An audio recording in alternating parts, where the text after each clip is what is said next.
अस्सलाम वालेकुम रहमतुल्लाहि व बरकातहू। पिछले हफ्ते जो हमने इस्लामिक क्रैश कोर्स का इंट्रोडक्शन शुरू किया था, वो इंट्रोडक्शन तो आपने पूरा देख लिया। आप आज इंशाल्लाह क्रैश कोर्स का पहला हिस्सा शुरू करते हैं। और अल्लाह करम से मुझे उम्मीद है कि आपको इसमें बहुत मज़ा भी आएगा और बहुत इल्म आपको हासिल होगा। इस्लामिक क्रैश कोर्स की इब्तिदा कैसी हो, कहाँ से शुरू करें? इस्लामिक क्रैश कोर्स हम शुरू तो कर दिया, उसके बारे में इंट्रोडक्शन तो कर दिया, अब इसका इब्तिदा कहाँ से करें, कहाँ से शुरू करें ये कोर्स? ये कोर्स मेरे हिसाब से शुरू करना चाहिए अपने वजूद से, अपने एग्जिस्टेंस के सबूत से कि हम मौजूद हैं, हमारा एग्जिस्टेंस है और हमारा वजूद है। हमारा वजूद है इसलिए हर चीज़ है, दुनिया है और दुनियादारी है, साइंस है, इल्म है, तालीम है, तरक्की है, हर चीज़ है। वो कब है कि हम मौजूद हैं, हम यानी सारी दुनिया कायनात और यहाँ की चीज़ें मौजूद है, तो ये हर चीज़ है। तो हम मौजूद कैसे हैं, हम कहाँ से आए, ये एक सवाल है। और जो बड़े लोग रहते हैं, जो ज़्यादा उम्र के बच्चों को तो छोटे सवाल का मसला ही नहीं कि उनको जो बोले वो मान लेते, मगर बड़े लोगों के दिमाग में ये सवाल पैदा होता कि ये हम कहाँ से आए, हम कौन हैं, कैसा पैदा हुए, क्या है। तो वो सब सवालात के जवाब इंशाल्लाह आज के कोर्स में आपको मिलेंगे। और हम जो है वो है कहाँ पे, सबसे पहले हम एक खाली जगह में हैं, एक स्पेस जिसको कहते हैं कायनात है, उसमें है। कायनात यानी कॉस्मोस। कॉस्मोस का मतलब एक ऐसी जगह होती है जिसके अंदर पूरी दुनिया और यहाँ की हर चीज़ मौजूद होती है।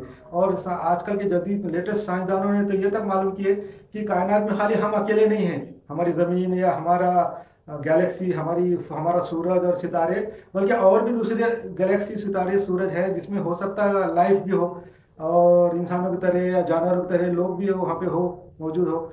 तो ये साइंटिस्ट आजकल तहकीक कर रहे हैं। तो ये सब जगह, ये सब चीज़ें जो है मौजूद एक बहुत बड़े स्पेस में है, एक खाली जगह में है। और वो कितनी बड़ी जगह है उसके बारे में मैं आपको अभी थोड़ा सा इंट्रोडक्शन दूंगा कि एक बहुत बड़ा खाली जगह है, बहुत बड़ी स्पेस है। और बहुत एक खाली जगह है जिसके अंदर हर चीज़ मौजूद हो सकती है, जिसको नथिंग बोलते हैं, बिल्कुल नथिंग जैसा है, बहुत बड़ा स्पेस है, खाली जगह है, खला है, जिसमें हर चीज़ का मौजूद होने हो सकती है। मगर आजकल के लेटेस्ट साइंटिस्ट ने ये मालूम किए हैं, ये रिसर्च किए हैं कि वो खाली जगह एकदम खाली नहीं है, बल्कि उस खाली जगह के अंदर जो है मुख्तलिफ किस्म के क़ुव्वतें, ताकतें, एनर्जी, वेव्स, पार्टिकल्स, प्लाज्मा, इस किस्म के लाखों करोड़ों चीज़ें हैं, और जिसमें बे इंतहा एनर्जी है, बहुत ज़्यादा पावरफुल है वो एनर्जियाँ हैं, और जिनको जो है साइंसदानों ने डिटेक्ट किया है।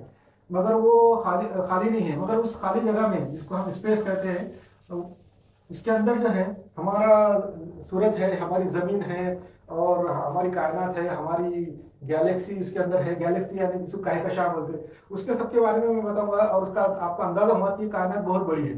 ये खाली जगह तो इतनी बड़ी है, इसको लामहदूद बड़ी बोलते हैं, लामहदूद, यानी इसकी कोई हद नहीं है।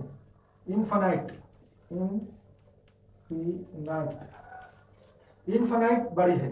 उसको जो है साइंटिफिक नोटेशन में उसका एक सिंबल है, इसका ऐसा सिंबल बनाते हैं इनफाइनाइट का, इन्फिनिटी जिसको बोलते हैं। लामहदूद है, लामहदूद का मतलब उसकी कोई हद नहीं है, ऐसा हम उसकी कोई हद नहीं बना सकते कि बस ये इतना है, यहाँ से यहाँ तक इतने किलोमीटर है, यहाँ से यहाँ तक इतने किलोमीटर है, और यहाँ से यहाँ तक ऐसा इतने किलोमीटर है, ये हद नहीं बता सकते। लामहदूद है, हद ही नहीं है उसकी, हद नहीं है।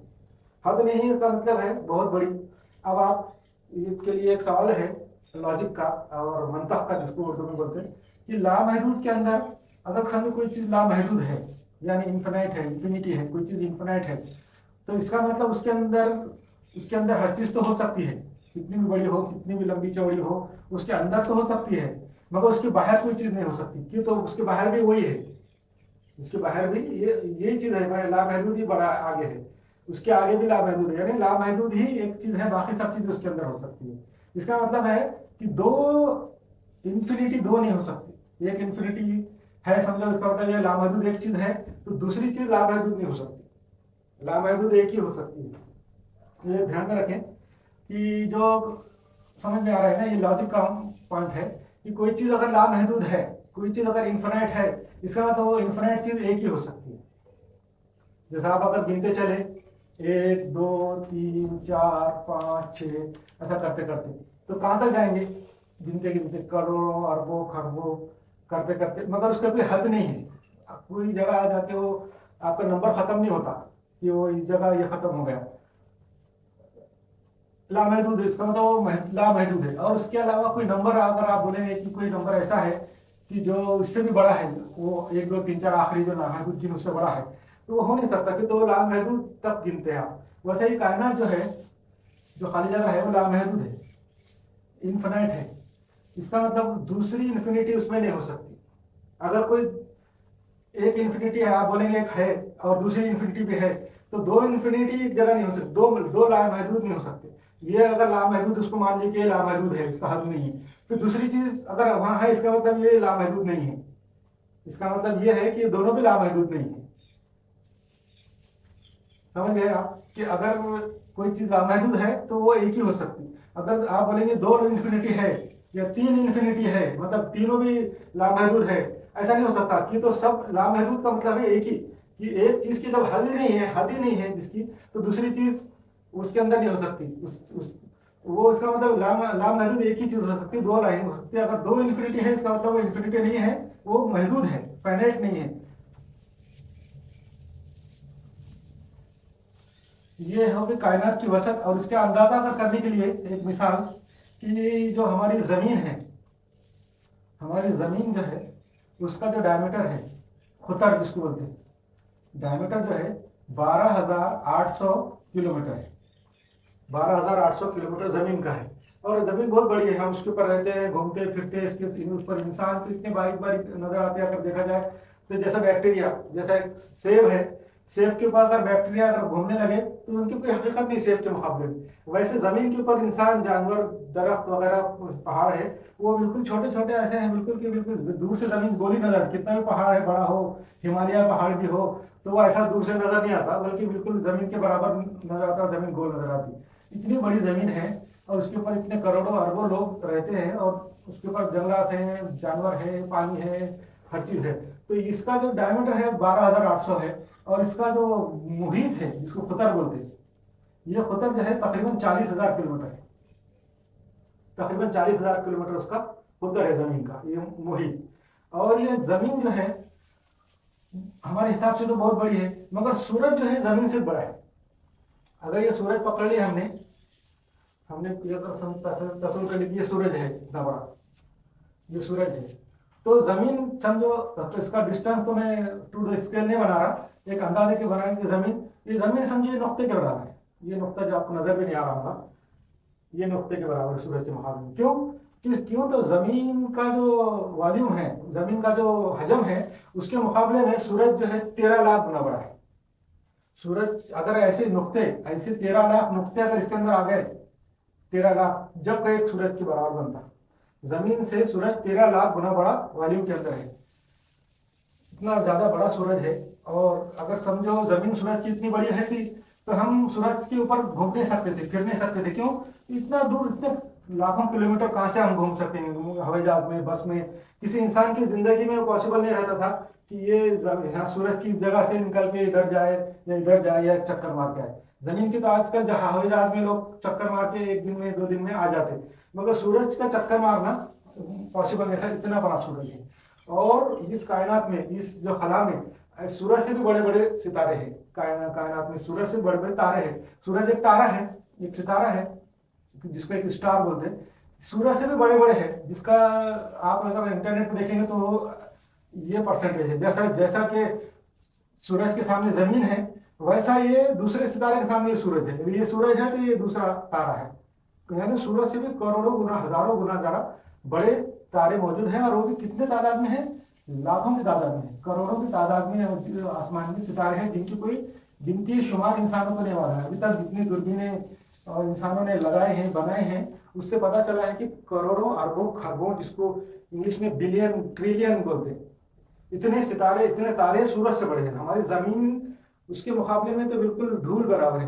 पूरे कायनात के बारे में जमीन ही नहीं, बल्कि सूरज भी धूल के बराबर है। और बल्कि सूरज ही नहीं, बल्कि सूरज से जो लाखों गुना बड़े सितारे हैं, वो भी कायनात के अंदर धूल के बराबर है। और दूसरी बात, ये सब सितारे और तारे है कहाँ? ये है गैलेक्सीज के अंदर। गैलेक्सी एक ऐसा मजमूआ रहता है आसमान में, जिसके अंदर सितारे रहते। गैलेक्सी के अंदर सितारे, तारे जो सीधा सूरज के जैसे रहते हैं, वो उनका एक मजमूआ रहता, और वो उनकी अलग अलग शक्ल है। इसके अंदर करोड़ों अरबों खरबों तारे रहते सूरज के जैसे, करोड़ों करोड़ों अरबों खरबों रहते। और वो गैलेक्सी के ऐसे मजमूए रहते हैं और जिनकी लंबाई चौड़ाई, ये जो तस्वीर मैंने बनाया ये हमारी गैलेक्सी की है, जिसको हम मिल्की वे बोलते हैं। मिल्की वे गैलेक्सी के अंदर जो है ये इस टाइप की गैलेक्सी है। और ऐसी गैलेक्सियां कायनात में करोड़ों अरबों है, जिसका कोई शुमार गिनती साइंसदानों को मालूम नहीं है कि कितनी है।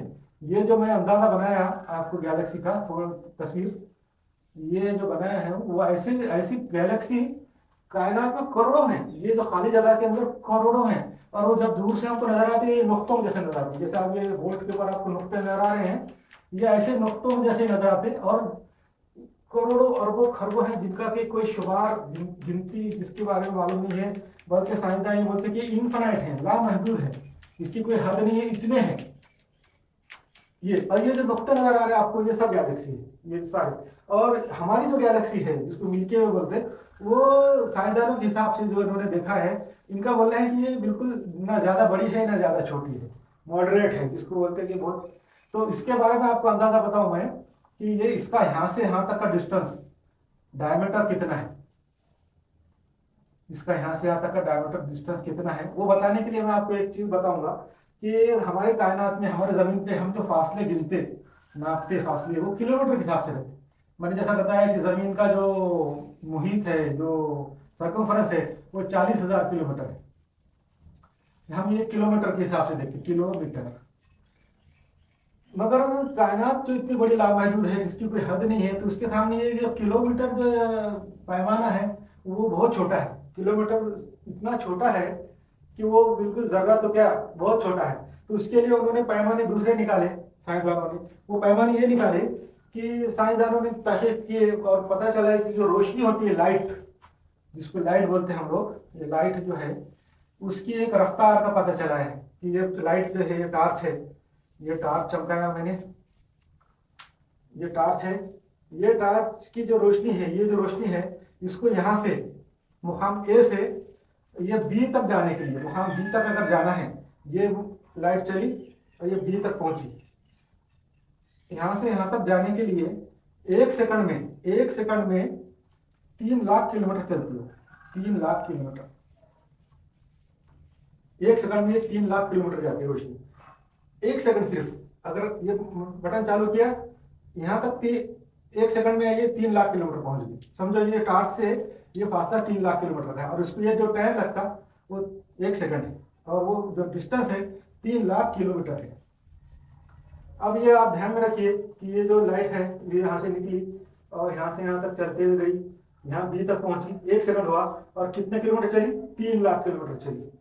तो जब इतना ये जो फासला है, तो ये कायनात के गिनने के लिए उन्होंने रखा है कि कम से कम, ये भी हालांकि छोटा है, कायनात की जो वसत है लंबाई चौड़ाई के हिसाब से, ये जो 3 लाख किलोमीटर है ये भी बहुत छोटा है।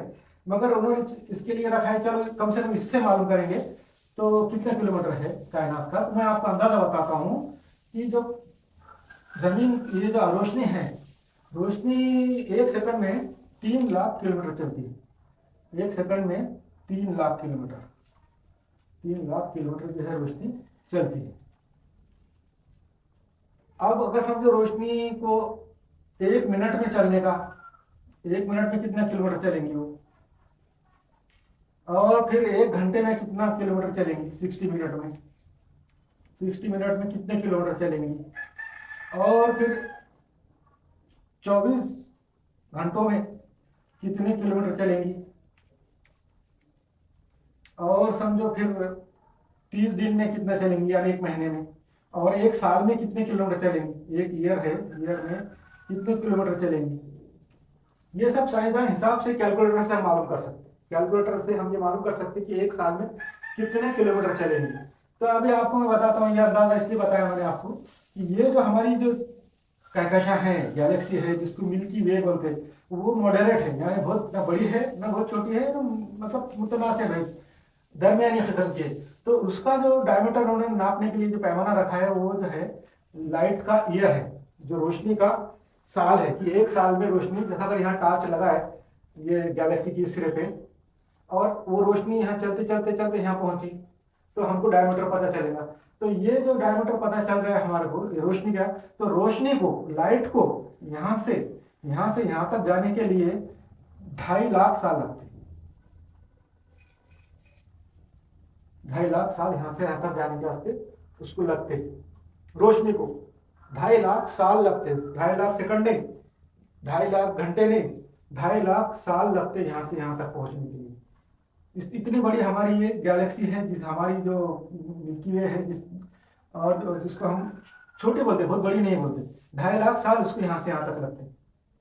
और हमारा जो सूरज है, ये जो हमारा सूरज इस जगह है, इसके जो सेंटर से इस जगह सूरज है, तकरीबन ये जो सूरज जो है इसके बीच में समझो तकरीबन पकड़ेंगे ऐसा, तो ये सूरज का फासला उसके जो मरकज से तकरीबन 75,000 लाइट ईयर है। 75,000 लाइट ईयर यानी रोशनी को 75,000 साल लगते हैं। अगर सूरज की रोशनी, ये सूरज ने सूरज की धूप है, यहाँ से निकल के इधर सेंटर तक गई, या सेंटर के अंदर का जो तारा है गैलेक्सी के, उसकी रोशनी अगर हमारी जमीन तक गई, तो सूरज के पास हमारी जमीन है, अगर हम अगर यहाँ से बैठ के दूरबीन से उसको देख रहे हैं यहाँ के तारे को, उसकी रोशनी जो है हमारे पास आने के लिए 75,000 साल लगते हैं रोशनी।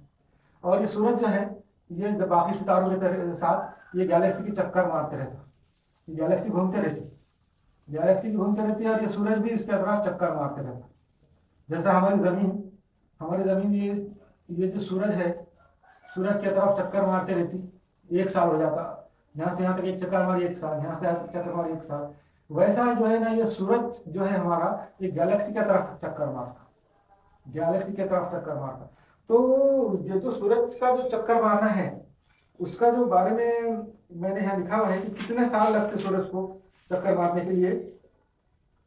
सूरज ने जो है ना अभी तक जो है यहाँ गैलेक्सी के, जब से सूरज पैदा हुआ है, जब से बना है, गैलेक्सी के सिर्फ 26 चक्कर मारे, अंदाजा 26 मरतबा ही घुमा हो, यानी सूरज के 26 साल ही हुए एक गैलेक्सी के चक्कर मारते हुए।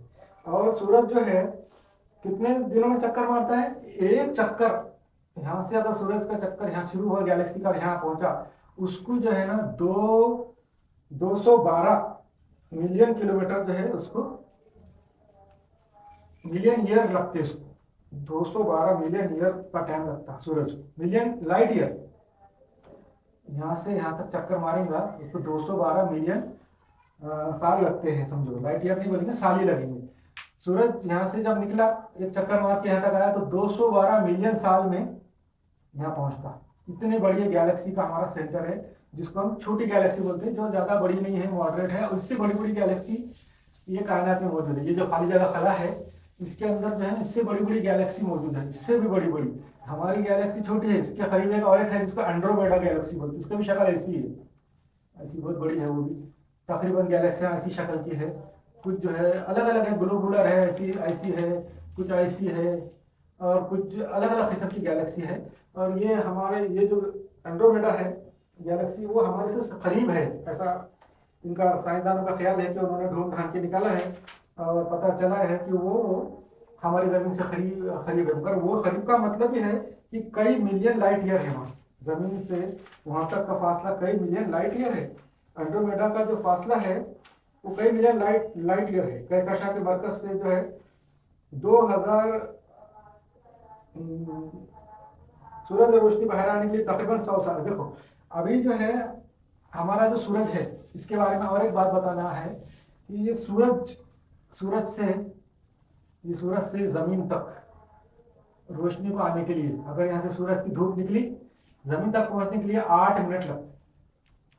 8 मिनट जमीन तक, ये जमीन तक पहुंचने के लिए धूप, ये सूरज से धूप निकली, 8 मिनट में यहाँ पहुंचेंगे।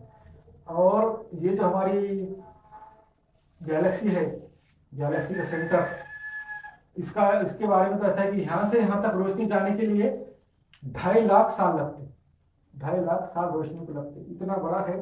और ये कायनात के अंदर और भी बहुत सी गैलेक्सी है, बहुत करोड़ों अरबों हैं। और आपको जो अंदाजा हो, जो बता रहा हूँ मैं, करोड़ अरबों खरबों का मतलब, तो जो एक खरब रहता है, जिसको 1 बिलियन बोलते हैं, 1 बिलियन, जो गिनने के पैसे लोगों के पास, इतने बिलियन डॉलर है, इतने बिलियन डॉलर है, इसका इतने बिलियन डॉलर का बिजनेस हुआ, ऐसा बोलते थे। 1 बिलियन जो है उसको गिनने के लिए, 1 बिलियन गिनना का मतलब है, आपको बताता हूँ कि 1 बिलियन कितना होता है। 1 बिलियन जो है इतना होता है एक, जिसको एक अरब बोलते हैं। ये एक, और एक के आगे कितने सिफर है? 1 2 3 4 5 6 7 8 9। 1 2 3 4 5 6 7 8 9 सिफर, इसको बोलते हैं 1 बिलियन। 1 बिलियन जो है ये कायनात का एक छोटा सा एक अदद है। ऐसे करोड़ों बिलियन बड़े बड़े तारे आसमान में हैं, करोड़ों बिलियन आसमान में सूरज की जैसे है, जमीन है, करोड़ों बिलियन है। तो ऐसे बिलियन जो है जिसको खरब बोलते हैं, इसके बारे में मैं आपको एक बताता हूँ कि ये जो अगर हम फर्ज करें किसी आदमी के पास 1 बिलियन रुपया है, 1 बिलियन रुपया अगर किसी के पास है, अगर वो गिनना चाहता है कि वो मैं काउंट करूंगा नोट 1 2 3 4 करके, तो अगर वो काउंट करेगा तो कैसा काउंट करेगा? नोट लेके हाथ से अगर काउंट करेगा वो, तो 1 सेकंड में कितना नोट काउंट करेगा? मेरे हिसाब से 10, 1 सेकंड में 10 नोट तो काउंट कर सकता है वो। 1 2 3 4 5 6 10 नोट गिन लिया। 1 बिलियन गिनने के लिए अगर वो बैठ गया 24 घंटे बगैर खाना खाना खाए के, पानी पिए के, किसी जरूरियात को जाने के, बीमार हुए, किसी किस्म का बीच में गैप दिए, तो अगर वो 24 घंटे अगर बैठा रहा दिन में, दिन भर वो गिनते हैं, तो 1 बिलियन गिनने के लिए 31.5 साल लगते उसको। इतने साल लगेंगे एक आदमी को गिनने के लिए 1 बिलियन को। अगर मशीन से भी गिन रहा है, वो पैसे गिनने की मशीन भी है, उससे भी गिन रहा है, तो कम से कम उसको तकरीबन 1 बिलियन गिनने के लिए 1 साल तो लगेगा, क्योंकि मशीन बहुत फास्ट गिन रही है, बहुत स्पीड से गिनती। तो चलो 1 साल पकड़ सकते मशीन को गिनने के लिए, मशीन पैसे नोट गिनने की जो मशीन है, करेंसी काउंटर, उसको 1 साल लग सकता है। मगर इंसान अगर बगैर खाने पिए के, बगैर इंटरवेल किए के, बगैर जरूरियात पे जाके 24 घंटे अगर गिनते रहा, तो उसको 31.5 साल लगते हैं ये 1 बिलियन गिनने के लिए। और ये 1 बिलियन का जो अदद है वो कायनात के सामने कुछ भी नहीं है, इतना छोटा है।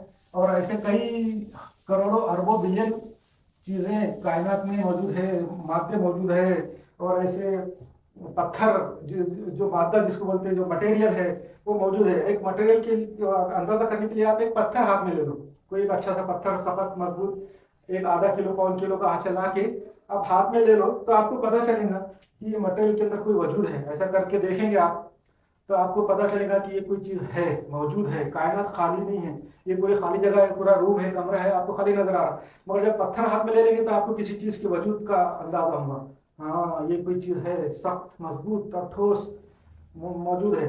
तो ये ऐसे ऐसे जो पत्थर है, ऐसे जो मटेरियल है कायनात में, कई कई बिलियन, कई करोड़ बिलियन, कई ट्रिलियन, और बस उसका कोई शुमार नहीं, इतने बिलियन है। और वो बिलियन कौन सी चीज है आपको बताया मैंने? 1 बिलियन गिनने के लिए एक आदमी को आप कैसा अंदाजा लगाएंगे? 1 सेकंड में आप लगाओ कितने नोट गिन सकते, फिर बाद में 1 मिनट में लगाओ अंदाजा आप कितने नोट गिन सकते, फिर 1 घंटे में लगाओ आप कितने नोट गिन सकते, फिर 24 घंटे में लगाओ आप नोट कितने गिन सकते, फिर 1 महीने में कितने गिन सकते, फिर 1 साल में कितने गिन सकते।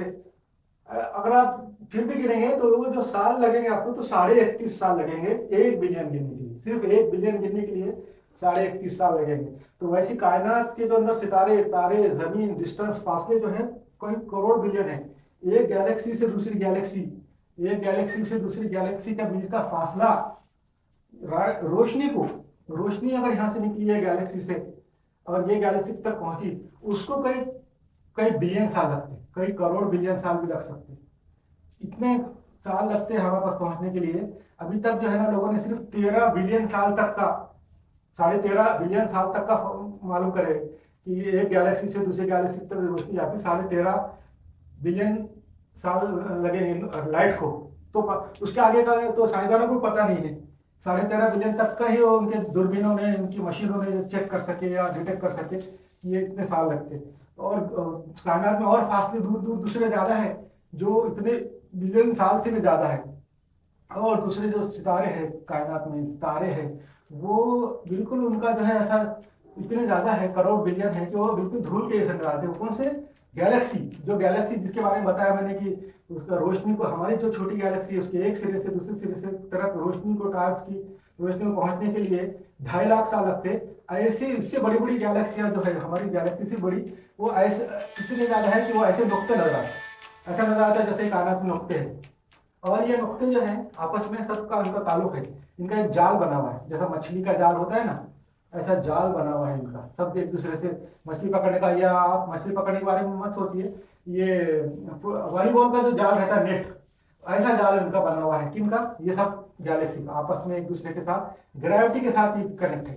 ग्रेविटी के बारे में भी आपको इंशाल्लाह मैं बताऊंगा कि ग्रेविटी क्या है। आपको रोशनी के बारे में मैं बताऊंगा कि रोशनी क्या चीज है। रोशनी की रफ्तार के बारे में बताऊंगा कि एक सेकंड में 3 लाख किलोमीटर क्यों जाती है। एक सेकंड में जो है ये 3 लाख किलोमीटर क्यों जाती है, इससे ज्यादा क्यों नहीं जाती और इससे कम क्यों नहीं जाती, ये भी मैं इंशाल्लाह बताऊंगा। ग्रेविटी के बारे में बताऊंगा, कशिश शुक्ल जिसको बोलते हैं वो भी बताऊंगा।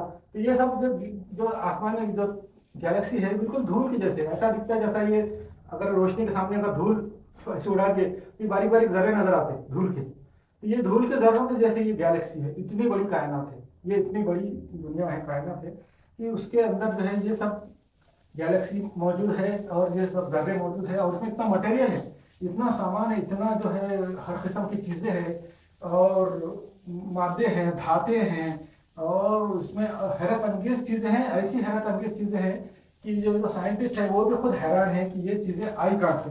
इतने जो है तो हैरत अंगेज, इतनी बड़ी बड़ी और इतनी हैरत अंगेज चीजें वहाँ आई कहाँ से। और वो हैरत अंगेज चीज ये है कि आसमान में ऐसे सितारे हैं, ऐसे तारे हैं, इतने बड़े बड़े हैं, उनकी ग्रेविटी है, उनकी कशिश शुक्ल ऐसी है कि वो अपने माध्यम को दबाते रहते। उसके अंदर हाइड्रोजन है, कार्बन है और ऑक्सीजन है और ये एक दूसरे को इसकी वजन से, ग्रेविटी की वजन से वो दबाते रहते। जब ये दबाते हैं तो उसके सेंटर में बहुत ज्यादा प्रेशर पैदा होता है और प्रेशर पैदा होने के बाद न्यूक्लियर रिएक्शन उसके अंदर होती है। इसकी प्रेशर की तो इनका साइज बहुत बड़ा है, ये सूरज से करोड़ों गुना बड़े हैं ये गैलेक्सी और ये सितारे जो है, गैलेक्सी जो है बहुत बड़ी है। तो ये इनका जो वजन है वो इतना सेंटर पे पड़ता है, सेंटर में जो मौजूद मटेरियल पे पड़ता है वहां न्यूक्लियर रिएक्शन शुरू हो जाती है। जो जौहरी जो रिएक्शन होती है वो शुरू हो जाती है और शुरू होने के बाद वहां पे मुख्तलिफ किस्म की चीजें बन जाती। उनके जो एटम और जो प्रोटॉन और इलेक्ट्रॉन न्यूट्रॉन ये सब मिल के आपस में वो अलग अलग किस्म के अनासर बन जाते हैं, एलिमेंट तैयार हो जाते हैं। कभी इसमें कार्बन तैयार हो जाता, कभी ऑक्सीजन, कभी नाइट्रोजन, कभी और मेटल तैयार हो जाते हैं, भारी मेटल है और लोहा तैयार हो जाता। और भी अगर ज्यादा प्रेशर पड़ गया लोहा तक तो आसानी से हो जाता है। जब ये प्रेशर पड़ता तो लोहे तक बहुत आसानी से बन जाता। मगर इसके आगे अगर प्रेशर पड़ता, इसके आगे प्रेशर पड़ने के लिए ये सितारे का बहुत बड़ा होना जरूरी है। हमारे जमीन या सूरज के जैसा नहीं बल्कि ज्यादा बड़ा होना चाहिए। जब ज्यादा वजन पड़ेगा तो लोहे से ज्यादा बड़े वाले एलिमेंट तैयार होते हैं, अनासर बनना शुरू होते। उसमें सोना भी बनना शुरू हो जाता फिर लोहे के बाद। उसके बाद जो है दूसरी धातु यूरेनियम बनना शुरू हो जाता। जितने भी लोहे के आगे जितनी धाते हैं वो फिर बनना शुरू हो जाती इसके अंदर जो बड़ा है। और इसमें इतना प्रेशर आ जाता, इतना प्रेशर आ जाता इसमें, इसकी साइज की वजह से कि ये प्रेशर की वजह से फट जाता। प्रेशर की वजह से ये बिल्कुल सितारा फट जाता और फट के जो है बिल्कुल उसके टुकड़े टुकड़े चारों तरफ उड़ जाते। और जब टुकड़े उड़ते तो उसके अंदर जो धाते, केमिकल और मटेरियल सब वो खला में फैल जाता। अगर कोई सितारा जमीन के जैसा या कोई तारा यहाँ रास्ते में है और वो टुकड़ा उड़ के यहाँ पहुंच गया तो यहाँ उसके अंदर जमा हो जाता। हमारे जमीन के ऊपर जो बहुत सारे जो मटेरियल है, धाते हैं, वो जमीन के अंदर नहीं बनी हुई क्योंकि जमीन का इतना कशिश शुक्ल नहीं है, इतना बड़ा साइज नहीं है कि वो इतना प्रेशर जमीन के अंदर के मटेरियल पे डाल सके। इसलिए यहाँ पे जो है ये जो धातें आई है खुसूसन लोहा, सोना, चांदी और जो हायर यूरेनियम जो भी आए हुए हैं वो सब बाहर से आए हुए हैं। बाहर जब सितारे फटे उनके टुकड़े यहाँ जमा हुए, इसके ऊपर आके गिरे तो वो फिर उसके अंदर उसमें बन गए। कायनात के अंदर तो ऐसे ऐसे सितारे दरियाफ्त हुए हैं, यूट्यूब के ऊपर आपको वीडियो मिलेंगे, ऐसे ऐसे दरियाफ्त हुए कि जो पूरे पूरे हीरो से बने हुए। यानी कार्बन था, वहां पे कार्बन था, उसके बाद प्रेशर पड़ा तो वो कार्बन हीरे जो डायमंड है वो भी एक कार्बन का एक तब्दील शुदा वो है, तो वो हीरा बन गया, डायमंड बन गए कार्बन। तो वो पूरे पूरे सितारे जितने बड़े बड़े हैं हमारे सूरज से बड़े वो हीरे के बने हुए हैं। कुछ पूरे सोने के हैं, कुछ चांदी के हैं, कुछ अलग अलग धातुओं के हैं, कुछ अलग अलग केमिकल के हैं। और वो मौजूद है, आज के साइंसदानों ने डेटेड किया। हम जो किस्से सुनते थे पहले, सुनाए जाते थे कि जन्नत में सोने के घर होंगे, सोने की ईंट है, चांदी का फरा है और मोती के दरिया है, तो लोगों को यकीन नहीं आता था कि भाई सोने के भी कहीं ईंट बना के पूरा घर बन सकता क्या, मोती का है। तो अब तो ये साइंसदानों ने पता चला लिया है कि आसमान में, कायनात में सोने, चांदी, हीरो के पूरे पूरे सितारे हैं जो जमीन से करोड़ों गुना बड़े, जमीन से करोड़ों गुना बड़े। तो इतने बड़े बड़े जो जमीन से है, ये जो आए हैं, और इसके बारे में आपको खाली मैं पढ़ के सुनाता हूँ कि इसका जो फासला है, आपको 1 बिलियन का तो बता दिया मैंने कि 1 बिलियन जो है इतना है, जिसको कि गिनने के लिए एक इंसान को, एक आदमी को 24 घंटे अगर बगैर छुट्टी के बैठा, कोई काम नहीं किया, खाना पीना भी नहीं खाया, कोई जरूरत को भी नहीं गया, 24 घंटे बैठ गया, तो 31.5 साल तक उसको बैठना पड़ेगा जब वो 1 बिलियन गिन सकता। दूसरा ये कि ये जमीन है हमारी, और इसके फासले के, ये खाली आपको वसत के बारे में बता रहा हूँ, कायनात की वसत कितनी है ये बताने के लिए मिसाल दे रहा हूँ।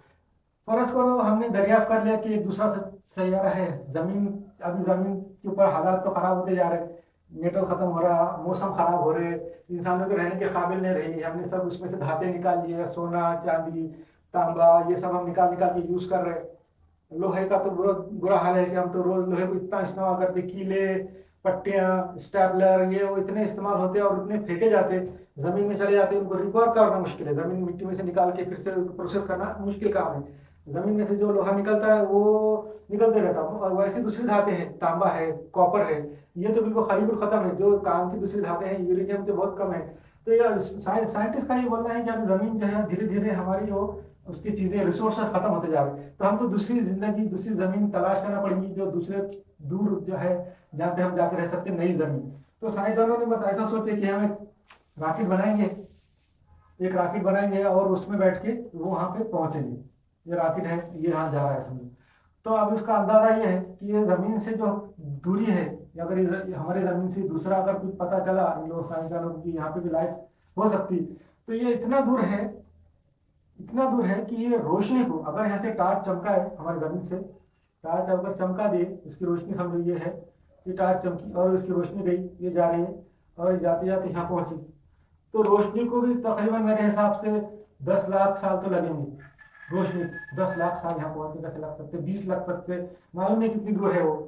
तो वो जमीन का तब तक पता नहीं चला कि जहाँ इंसान रह सकता दूसरे से आए, तो यहाँ पे जाने के लिए 10 या 20 या कितने लाख साल रोशनी को लग सकते। तो ये रॉकेट ऐसा होना चाहिए कि जो इतने लाख साल तक वो चल सके, इसमें इतना ईंधन होना चाहिए, फ्यूल, कि वो इतने साल तक जाए।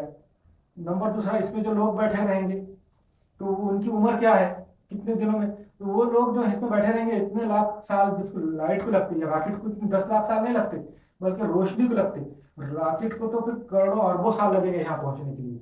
वो क्योंकि तो उसकी स्पीड तो रोशनी कितनी नहीं है, तो अगर वो चल रहा है अच्छी तेज रोशनी की आधी रफ्तार से भी चल रहा है, पकड़ लीजिए कि आधी रफ्तार से चल रहा है, तो उसको 20 लाख साल लगेंगे फर्ज करो यहाँ पहुंचने के लिए, वो रॉकेट को।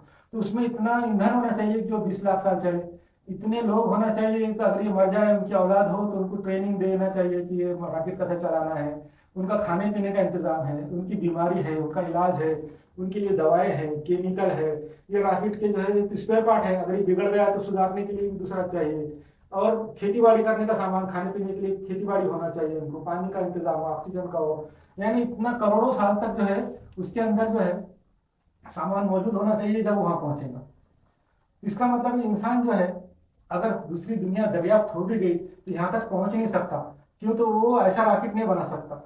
दूसरी बात, अगर ऐसा रॉकेट अगर बन भी गया, समझो अगर ऐसा रॉकेट तैयार भी हो गया और इसमें इतने लोग बैठ भी गए, इतने खाने पीने का इंतजाम भी हो गया, तो ये रॉकेट यहाँ नहीं पहुंच सकता। क्यों, उसकी वजह क्या है? इसकी वजह ये नहीं जिसमें ईंधन की कमी है, ईंधन भी दोनों ने डाल दिया है। इसकी वजह ये है कि ये जो कायनात है हमारी, ये जो स्पेस है, इसके अंदर हजारों किस्म के वेव्स और पार्टिकल, और इसके अंदर प्लाज्मा और ऐसे कुव्वतें, और इसमें ऐसी लहरें मौजूद हैं जो हमेशा इंटरेक्शन करती रहती है, एक दूसरे से टकराती। हमारा अगर ये रॉकेट है, इसका ये किसी मेटल का बना हुआ है, किसी चीज का बना हुआ है, तो ये इसके वेव इसके साथ इंटरेक्शन करेंगी, ये जो सफर करेगा, जैसे हवा में से हम हवाई जहाज जाता तो हवा हवा उसको चारों तरफ से लगती, वैसा इसको वो रेज लगते रहेंगी, रेज में वो नहावा रहेगा। धीरे धीरे ये होगा कि वो रेस में नहाने से ये होता है कि इसका जो धात है, इसके जो मेटल है, ये जो इसका जो बॉडी है रॉकेट की, वो जब टकराते हैं किसी वेव से, एक्सरे से, तो उसका एक एक एटम जाया होते रहता, एक एक एटम निकलते रहता।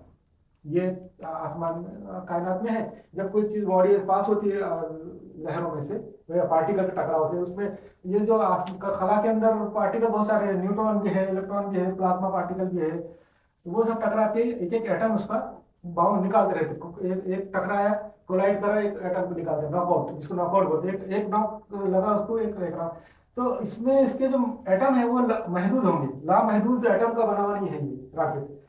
अब ये करोड़ों साल तक यहाँ पहुंचे तक ये इसके पूरे एटम खत्म हो सकते हैं और ये रॉकेट खत्म हो सकता है, डिजॉल्व हो सकता है।